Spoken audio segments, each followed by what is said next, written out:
Panahon na para buksan sa tao kung sino kayo. Hindi na kailangan itago. Nakakaya ba na ikaw'y anak ng Diyos? Sino nahiya na siya anak ng Diyos? Hindi mo dapat itago yan.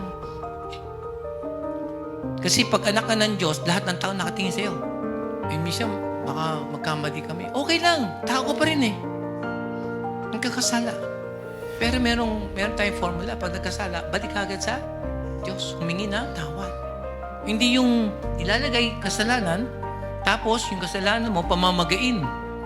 Pag namaga, kakaroon na ng inggit, galit, lahat. Halo-halo na, pang emotion. Dapat, bago matulog, siguraduhin mong ikaw at ako ay nakahinga ng mahimbing dahil sa ating Panginoon, pinatawad tayo sa ating kasalanan. Amen po ba?